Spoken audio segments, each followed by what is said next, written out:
Faster than that. La bienvenida a Stephanie Naro, experta en temas de geopolítica y columnista de El Diario El Economista. Steph, gracias por estar con nosotros. Bienvenida. ¿Qué tal, Joely? Muy buenas noches. Gracias por la invitación. Oye, ¿qué significan todas estas medidas que se anuncian en Ecuador? Un estado de excepción, la declaratoria particularmente que hace el presidente, un conflicto armado interno y, por supuesto, que declaren como un blanco a los integrantes de estos 22 grupos narcoterroristas que identifica el gobierno ecuatoriano.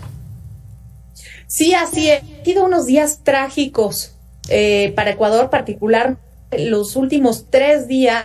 Joely, como tú bien lo dices, primero se declara el estado de excepción, las fugas que hubo en una cárcel donde se fuga el Fito, que es uno de los líderes de las organizaciones criminales más peligrosas de Ecuador, que son los choneros. Después, por lo que pasa entre el lunes y el martes, que también pues hubo ciertos incidentes armados, secuestraron policías, las provincias de Guayaquil, Santa y Esmeraldas, donde aparecieron también 2 coches quemados.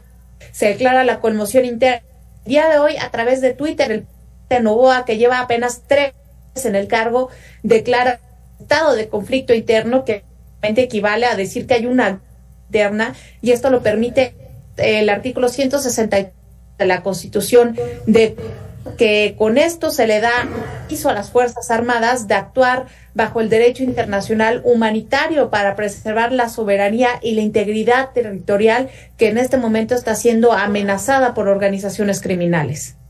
Es interesante lo que nos dices, porque parece que los criminales llegan a un punto de no retorno. Cuando atacan a estudiantes dentro de la universidad, el canal de televisión, por supuesto, las agresiones adentro de los penales, definitivamente no hay manera de entender o de tratar de entender algo que es inexplicable. Pero ¿cómo dan este salto de criminalidad a los ataques del día de hoy a ser declarados como grupos del narcoterrorismo?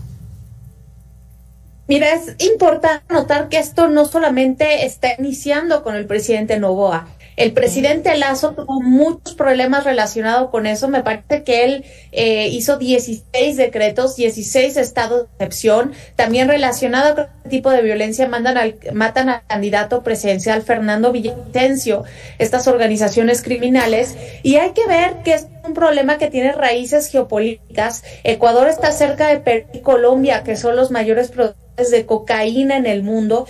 Obviamente no les alcanza el personal para mantener a salvo su territorio, no supervisar el territorio bien por aire y por tierra, y esto hace que los grupos criminales puedan salir fácilmente sin ser supervisados. ¿Cuáles son los vínculos entre los grupos del narcoterrorismo y el cártel de Sinaloa en México? Y, por supuesto, ¿cómo está la región frente a estos grupos narcoterroristas? Porque mencionabas, por supuesto, Colombia, puedes mencionar también la situación en Venezuela, la cercanía que se tiene con esta visión de Cuba, la debilidad del Estado de Derecho, en fin, hay muchos ángulos, pero para empezar, el cártel de Sinaloa y sus vínculos en Ecuador. Claro, el cártel Jalisco, cártel de Sinaloa, y estas conexiones se dan en 5 provincias de las 24 que tiene Ecuador, donde Esmeraldas, Guayaquil, Santa son las más afectadas. Y más que hablarte de las conexiones, yo creo que lo más importante es irnos a los hechos. En el 2019, por ejemplo, se decomisaron cerca de 79 toneladas de cocaína, y en el último año fueron 2.1 toneladas. Esto nos cómo se han reforzado estas elecciones, y también vemos algo similar a lo que ocurre en México con los homicidios. El 80% de los homicidios están relacionados con el narcotráfico, y han pasado de tener cerca un poco más de 1,000 en 2019 a tener más de 4,000 el último año, y claramente tiene que ver con este tránsito de drogas que es tan letal tanto para los países de tránsito como para los países de consumo. Y precisamente hablando de este eje que mencionabas, ¿no? Con Colombia, Venezuela, Ecuador, por supuesto también en México, ¿cómo se encuentran los estados en este orden geopolítico? Pues creo que precisamente son uno de los riesgos a estar observando, Perú y Ecuador presentan altas tasas de violencia, pueden desestabilizar a la región, porque estamos hablando de países diferentes, pero que los une un mismo mal. La violencia, la pobreza, la ausencia de un Estado de Derecho fuerte, la ausencia de policías calificadas y también, ¿por qué no?, la ausencia de enfoques diferentes que ayuden a que los ciudadanos vivan en paz. Y claramente cuando no hay paz tampoco hay desarrollo económico, Yoeli, y este es uno de los riesgos geopolíticos más importantes que tenemos que tener presentes para este 2024 que arranca con prisa. Oye, en Twitter ponías un hilo precisamente de los riesgos geopolíticos. Mucha gente entraba a este hilo y preguntaba, ¿no?, ¿qué tan cerca o qué tan lejos puede estar México de una situación como la que hoy vemos en Ecuador y que muchos hacen alusión al culiacanazo en territorio mexicano? Me parece que esa línea ya quedó rebasada desde hace mucho. Vemos que el narcotráfico es el quinto empleador a nivel nacional y esto nos habla de las raíces, pero también vemos que no pasa prácticamente nada. Se suelta a Ovidio Guzmán, el Chapo salía y entraba de la cárcel como él quería, haciendo escapes pues prácticamente parecidos de que salen de una película de ciencia ficción. Entonces, claramente esa línea ya pasó. En México estamos azotados por la violencia. Lo que van del sexenio habían 171,000 homicidios dolosos relacionados con el narcotráfico. Creo que ya estamos más allá y lo peor de todo, Yoeli, es que ya se ha normalizado la violencia en nuestro país. Claro, eso es lo más grave, normalizado la violencia, normalizado la impunidad, que ya no se persigan los delitos de oficio, que se minimicen el discurso desde la trinchera de la presidencia, pero también a nivel estatal. Cada vez vemos de manera más recurrente presidentes municipales, gobernadores minimizando la situación como lo hacen desde el federal. ¿Qué tan grave es cuando se permite precisamente o se da un paso atrás o no se actúa para hacer cumplir la ley, cuando hay instituciones débiles, cuando hay estados omisos o que quieren disfrazar una verdad que efectivamente es desbordante? Es gravísimo, Yoeli, y eso nos convierte a todos en contribuyentes del narcotráfico. El narco ya tiene impuestos en el pollo, en las tortillas, en el aguacate, en los limones. Te doy un ejemplo.